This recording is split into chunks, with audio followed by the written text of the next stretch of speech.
Welcome, ladies and gentlemen. My name's Dychronic, your host here on this Destiny 2 video, and today we're going to be going over my complete Destiny 2 new player guide. Whether you're just coming back after not playing for a few years, or you play Destiny 1, or you've never played any of the Destiny games or the Destiny series at all, this is going to be a big guide that'll help you catch up on what's new or what to do in the game. There's 8 major sections in this video that I'm going to be going over, and these sections are going to be the type of game that this is, the different various activities and what they give, choosing a specific class right off the bat, where to start with the different activities, the different guns and armors to get legendary and exotic, how to increase your power level most efficiently, the different websites and resources that are going to be really helpful, and of course Destiny content vaulting, which is a big topic that people are talking about these days. Now obviously you've seen how long this video is. It is a big one, but honestly there's so much more that I could be talking about that I just cannot fit into this video. So let me know in the comments down below if there's something major that you think new players should know about, and of course check those comments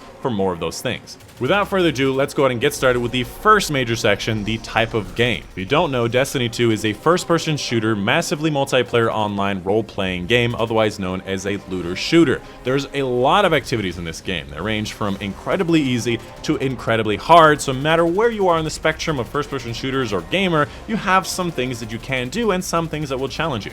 Now there's 2 main sections of this game. There's a PvE side where you fight computer-controlled enemies with set-up missions and all that whatnot, and there's a PvP side of things where things are relatively balanced. Now I say relatively because there are certain weapons and armor that are going to give you distinct advantages, but the same type of weapon will do the same damage no matter what weapons you're using in the main playlist. So most things can work decently well, so you don't have to wait till the end game to actually play the Crucible. And of course, the biggest thing about this game is that it is a multiplayer, competitive, and cooperative. It is much better to play with other people. There are so many people in my comments saying that they're a solo player. I highly recommend you make friends as soon as possible, as frequently as possible. It makes it so much easier to get through activities. You have somebody to play with and socialize with. People will teach you things. It'll be easier to make groups for raids.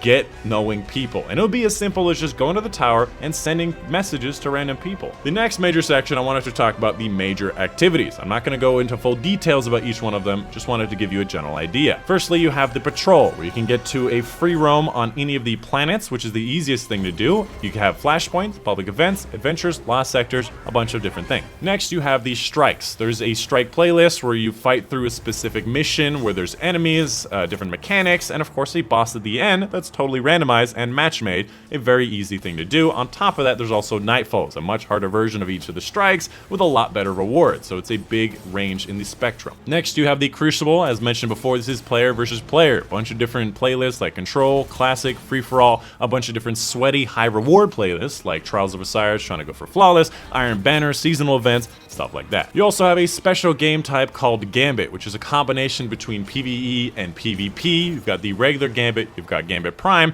and you've got Reckoning, which is a weird offshoot. You also have seasonal activities. Every season there's different sets of new activities that are very similar to previous activities but are specific to the season. This season we have things like Contact, a special public event, you got exotic quests for the season, you've got lore missions, that's all nice and good. And of course the big one, the raids, one of the most popular activities in the game. You have a full fire team of 6 people that you have to bring through a very long mission. There's lots of encounters, there's lots of bosses, there's lots of enemies, different mechanics. You have to work together with your team. This is going to be the crux of the end game, not the hardest of the end game, but the crux of the end game. And as such, a lot of people are going to be overwhelmed and daunted by raids. Now, a lot of people are going to have difficulties finding 6 people to get the raid done, people that are competent players, and of course they're daunted by what level should I be before I start a raid. Firstly, most raids are 750, which means you can do a raid right when you start the game. The hardest raid, Guard of Salvation, is 950, which is again pretty low, 100 levels below the maximum level. So you have a very easy opportunity as far as level advantages, so just do the raids whenever you're comfortable with. And when it comes to finding a team, there are a lot of looking for group or LFG servers that you can take advantage of. A lot of people are offering their skills as a Sherpa, which means they're an experienced player, willing to take new players through the raid the first time. I'm not kidding. Go to an LFG, say I need a Sherpa, and just watch that for like 20-30 minutes. You're gonna find a lot of posts that say people are willing to help. And finally, it's okay if you don't finish the raid the first time. Just get experience. To get from point A to point B, you have to start walking from point A to point B. And even if you quit halfway through and have to go back to point A, you're getting rewards, you're getting experience, and you're gonna get to point B faster the next time. So just go and get started. Raids are great. And the last thing I wanted to mention is bounties. There are a lot of bounties that you can get every day. You should pretty much just go to the tower and pick up bounties. You got the gunsmith bounties, you got the recaster, which is seasonal bounty. At the drifter, you got some divergent bounties that are in a bunch of different activities. If you want to do a specific activity like strikes, go to Zavala and pick up his bounties. There's a lot of things to get. You can get a lot of great rewards are. And even if you're just dropping a patrol on a planet like Io, go to Asher Mir. He's got bounty. Bounties are great. Always get them. The next major section, we're going to be talking about choosing a class. Now, there are a lot of people that'll tell you a lot of different things when it comes to classes. They're always going to have very strict opinions about what the best class is. Now, I will say right off the bat that I am a Titan main because I find the class more fun and fitting to my playstyle, but I believe Hunters to be the best overall class in the game for both PvP and PvE. So keep in mind, this is going to be an objective look at what these classes are worth. Now, a big thing to know about classes is that they do trend towards certain stats, like Titans trend towards resilience, Warlock towards recovery, and Hunters towards mobility, but they are not locked at all into their specific stats, and that trend is not very strong. My Titan has full recovery, up 10 maximum tier recovery while playing PvP, and it really didn't take that long to get. So don't pick them based on those stats alone. Right, so let's go ahead and talk about the different classes, starting up with the Titan. Again, this is my favorite class. It is very fun in the early game. However, I do consider it to be the weakest overall class. And there's a lot of things that go into this, including the type of jump, the grenade options, the subclasses, how they've been buffed and nerfed, the super options for endgame. There's a lot of stuff that goes into this. I'm not going to be going into detail, but they are the weakest overall. Now, here's some qualities about the Titan. First of all, they have a great neutral game, good melees, good grenades, good speed, lots of good stuff there. And honestly, when it comes to both PvE and PvP, they have good aggressive and defensive playstyle options for both. However, when it comes to endgame viable builds for PvE, I would say there's a strict amount of options, and for PvP, there's a moderate amount of options. Next up, for the Warlocks, which are great for defensive players in PvE, and of course, both options exist in PvP. And similarly to the Titan, there's a great neutral game and speed options for grenades and melees across the board. And when it comes to the endgame viable builds, there's a moderate amount of endgame options for PvE and a strict amount for PvP. Pretty much everybody's running Attunement of Sky with the Celestial Fire melee in PvP and nothing else. And finally, for the Hunter, which I again consider to be the best class overall in the game for both PvP and PvE, what makes the Hunters so amazing in PvE is the fact that their supers are really strong, and they have a lot of supers that are all very viable. However, the fact you have to wait every 3 to 4 minutes to make what makes you amazing is a little bit boring. On top of the fact that their neutral game is a little bit weak. They have really poor grenades and melees for pretty much all of their subclasses, as compared to the Titans and the Warlocks. However, their amazing supers really do carry them in the endgame. They have a lot of endgame viable PvE builds for every single subclass. You got Celestial Nighthawk, you've got Orpheus Rig, you've got Raiden Flux. You can do one of every type, and of course they have a moderate amount of options for PvP. The Hunters, again, TLDR, are going to be the best choice if you just don't care. Up next in the fourth major section, let's talk about where to start. A lot of people are wondering, what content should I start with first? The first thing I will mention is that new light players have to do the Red War campaign to have access to some parts of the world. So just do that. It's a really long campaign, talks about the story of Destiny 2, it gets your power up, gives you lots of opportunities for different weapons, exotic quests, all that whatnot. Do that first. However, I will say that the Red War campaign actually is going to be going away with the relaunch of Beyond Light. So there's going to be a new light system with Beyond Light that we don't know about at the current moment. If there's a system with that, just follow that system. That should be your best bet. However, if you are very comfortable with FPS games in Destiny, I honestly would try to go for the newest content first. Now, you're going to be gated by power level at some point, but getting credit as soon as possible to get those Umbral engrams to spawn or whatever the current season thing is often very nice. You get your season pass stuff as soon as possible. That's what I recommend, and then work your way backwards through the major DLCs. Then go to Shadowkeep, and then go to Forsaken. Those are going to be really big DLCs, lots of great exotic quests, lots of good stuff there. For the fifth major section, we're going to be talking about the guns and armor. A lot of people ask me, what guns and armor should I go for? What types are the best? In this section, I'll be outlining very briefly what I think is important. First and foremost, I wanted to mention my spreadsheets. I make beautiful, dark-themed, color-coded, linked-out spreadsheets with DPS trackers for PvE, PvP, exotic armors for the current meta every single season. So if you want to know what's up, come to my channel, come to my top 10s, come to my spreadsheets. I do believe them to be a very good resource. The second thing you should concern yourself is going to be the current season stuff. Right now we have umbral engrams. Every season there's something that you can farm out to get the current season weapons really fast, and you can get them very frequently for better rolls. So again, try to focus on those umbral engrams. You got amazing weapon options like the Breachlight, the CQC 12 shotgun, you have Gnawing Hunger, you have the Falling Guillotine sword. A lot of great options. Make sure you get those as much as you can. Next, I want us to talk about the exotics. People are always asking me, how do I get exotics as fast as possible? The first thing I tell them is going to be the Xur.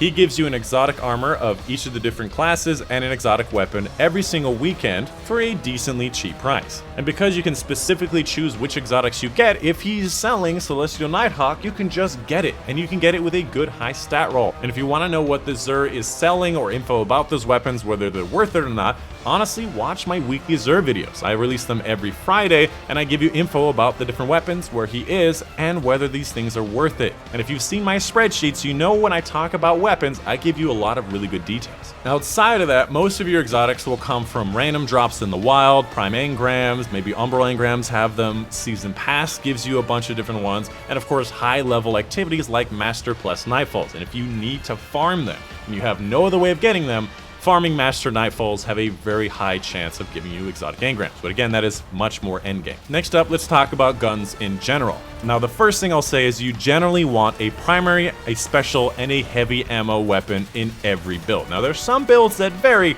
but pretty much across the board, you want a primary, special, and a heavy. You can have them switched in the energy versus kinetic, but please do not use double primaries. I'm constantly telling people, don't use double primaries. They may feel more comfortable, but you're losing out in a lot more stopping power if you don't have a special. Secondly, you want to pick guns that fit your playstyle and couple it with a gun that helps cover your range options. For example, if you're using a sidearm that's close range, you want a sniper rifle that's long range. If you're using a pulse rifle that's more mid to long range, you want to use it with a shotgun for that DPS and close range options. You don't want to have a sidearm, a shotgun, and a sword. There's too many close range options there. You need to vary it up, especially in the high level activities. You need a lot more range. As far as my favorite weapon types these days, because they are not created equal whatsoever, my favorites these days are going to be sidearms, hand cannons, pulse and auto rifles for primary ammo, special grenade launchers and shotguns for special ammo, and swords and heavy grenade launchers for heavy ammo. Now, obviously certain builds will change different things, and exotics will change different things, like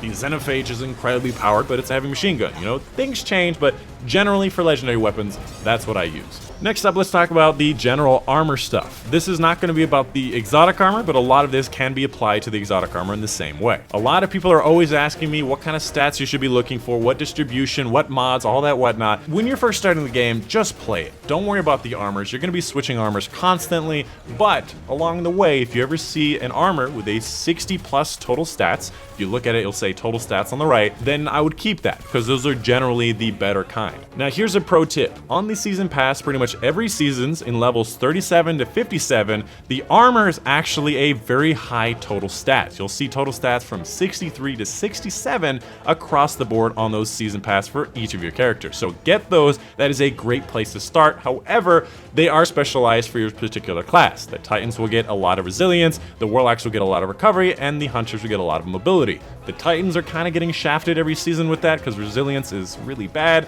but that is still a great place to start. A lot of great total stats. Next, let's talk about the distribution priority on the different stats. A lot of people are going to be telling you a lot of different things, and there's a lot of builds that are very different and divergent from this general scheme I'm about to tell you. Like, for example, the Attunement of Sky Warlocks, they want a lot of strength. They want 100 strength, in fact, because Celestial Fire is just so strong.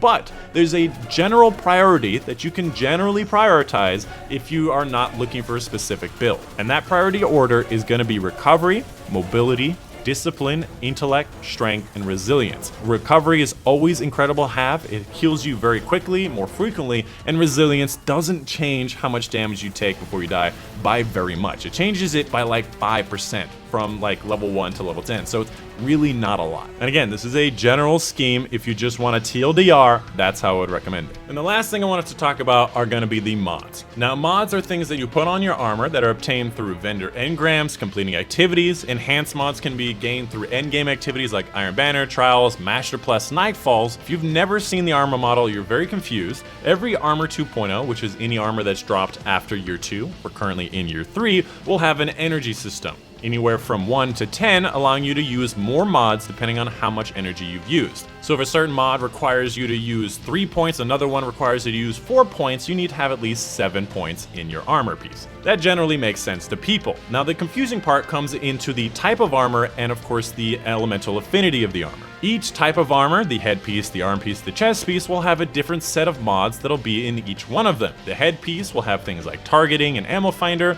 The chest piece will have things like unflinching and reserves. Pretty much across the board, that is literally true. And of course, there's a bunch of scattered things that have to do with melees and grenades that you just have to memorize which ones has what. On top of that, the different elemental affinities will also have different sections of weapons. The void armors will specialize in things like sidearms, snipers, and hand cannons, whereas the arc armor will specialize in things like heavy machine guns and shotguns. So depending on your build, you're gonna have to change the elemental affinity or have different sets of armors of different elemental affinities to swap in and out. Kind of a pro tip here, because I really like sidearms, snipers, and hand cannons, I generally have a lot of void armor. So void is always nice to have, but it changes based on the build. And in case you were wondering about every single thing that can appear on every type of armor, every elemental affinity of armor, I've actually made a spreadsheet for you. I'll leave a link in the description down below to this spreadsheet. Now I did make it in Shadowkeep, so the seasonal and artifact mods are not correct anymore, but everything else is still correct and holds true to this day. Moving on, let's go to the 6th major section. We're going to be talking about power level. Now this could be a 40-minute video in itself. I'm going to try to be very brief about it.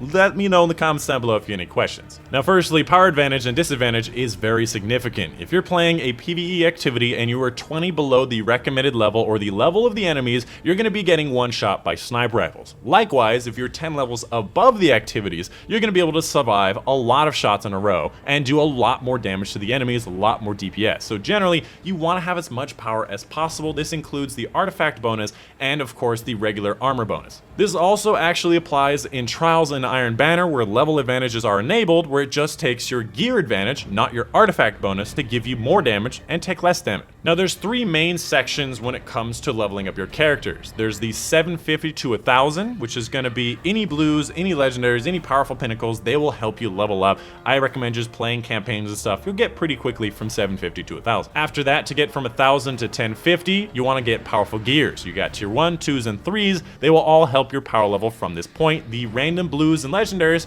will no longer help you, or at the very least, they will not give you a better level than your average. When you're looking for powerful gear, check out the Director, which is going to be the map. You can highlight stuff and it'll say things like challenge, and then once you complete them, you'll get that powerful gear. And lastly, to get from 1050 to 1060 is going to be only pinnacle gear. And again, you'll see these on the Director in things like dungeons, 100k Nightfalls, Garden of Salvation raid, and some easy stuff like the Strike, Crucible, and Gambit weeklies. Now obviously these are the numbers for this season. The general idea is going to be probably the same for next season when the max pinnacle cap is 1260. Just raise these numbers up to that level and just do the same thing. And lastly, one of the biggest questions I have about power level is what affects the power level of the drop that is in front of you. So pretty much everything that can be theoretically equipped on your character across your entire account. So for example, Warlocks cannot wear Titan armor, but they can use their guns, will actually count for the drop of the activity. So everything on your character, in your inventory, in your vault, on other characters, in your postmaster, all of this will count when it comes to the next drop you get. So you don't technically have to equip the best gear every time. It will just give you a better power advantage if it's a hard activity. Now things that will not include is going to be armors from other classes, prime engrams, or any engrams that are not currently open. Moving on to the 7th major section, almost through the end of this video, hopefully I did not lose too many of you, are going to be the websites and resources. Now there are a lot of websites and third-party resources that will be very helpful to you guys in doing everything that you need to do. And honestly, I use almost all of these on a daily basis. First and foremost, probably the most important one are going to be Destiny Item Manager applications. For example, DIM, which is DestinyItemManager.com, allows allows you to just transfer items between characters, your vaults, your postmaster, just by using the app, and you don't have to go to the tower to do it. There are alternatives for your phone. There's going to be the Destiny 2 companion app that Bungie made. There's Ishtar Commander, lots of different options, and it literally transfers almost instantly unless there's some lag on the server. Next up is going to be like GG. I consider this one website to be 50% of all of my needs in Destiny 2. It allows me to see all the different possible roles and what each role does for every single weapon that's released, including weapons literally have been released that season, where to get each one of these weapons, the different images that I need for assets, the different weapons that are dropping for Trials of Osiris that week, the different things that the Xur has. Literally everything that can drop in the game, including triumphs, is going to be listed, and of course you can connect your account to see which ones you do and don't have. This is a great website. I highly recommend it. Next up, we have Lowly Dev, a kind of underused website in my opinion that'll allow you to very easily get collectibles and things in the wild. If you're looking for ghost fragments or calcified fragments or Siva nodes, this website is incredible. It is an interactive map where you can just click on a planet, and of course you can also connect your account to show what you do and don't have, and when you click on a different item, it'll show you a picture of what it looks like in the wild, so when you go to that area, you know what direction to be looking in, and it oftentimes also has a link to a video where it shows you literally how to get there and what it looks like and where to go with it. It is an incredible website. I have played video games for over a decade, and this is the literal best way to do an interactive map for collectibles. And as a reminder, I will be leaving a link to all of these in the description down below. The next website is going to be braytech.org. This is the thing that I use in all of my weekly reset videos and honestly can replace my weekly reset videos, but please do come watch my reset videos. But this website has it all. Everything that has reset in the week, in the day, in the Xur, in the trials, and you can also see all of your triumphs, which you connect your accounts to, so you can see a really good interface of all of that stuff. Next up, we have D2 Checklist. If you've ever wanted to know what triumphs you're missing, or what the secret triumphs are, or what things you've completed in a certain week, if you don't remember which character you completed a raid on or certain powerful gears on, it has a full list of everything you've done in the current week, which is really helpful if you're trying to max out your characters. And the last thing I wanted to talk about are the different LFG or looking for group applications that you have. If you are not finding teams for raids, for nightfalls, or just finding friends in general, you're not playing Destiny to its full potential. These looking for group sites allow you to find very quickly good teams to play with in Destiny 2, which you can then add to your friends list and play with more often if you like them. Now there's a lot of websites, but my current favorite are going to be firstly on Bungie.net, you have the Fire Team Search, which is very big, very popular. Things go very quickly on that, allow you to find fire teams very easily. And this is available for all of the platforms. Alternatively, if you're playing on PC, I prefer the Discord channel, the PC LFG Discord for Destiny 2, which has 250,000 people, the fourth most popular Discord server in the entire platform. It is so incredibly fast and useful. I kid you not, I have literally found within 30 seconds a full team for Garden of Salvation. 5 single other people, not full team people, in 30 seconds. That LFG Discord is very popular and very fast. Now, a big concern with a lot of these LFG sites is that a lot of people are very mean. Now, I will say this is not specific to LFG. There are just a lot of mean people in this world, and a lot of people stay away from LFGs because of this fact. I've actually got a very easy and very good tip for you. You only want to respond to and look for posts that say things like Sherpa, chill, or fun. Do not go for the posts that say things like no BS, really fast, must require all this stuff, or know what to do. Especially for new players, try to avoid those groups even if they seem enticing that they'll do things quickly. You just want to make friends. Find people that are relaxing,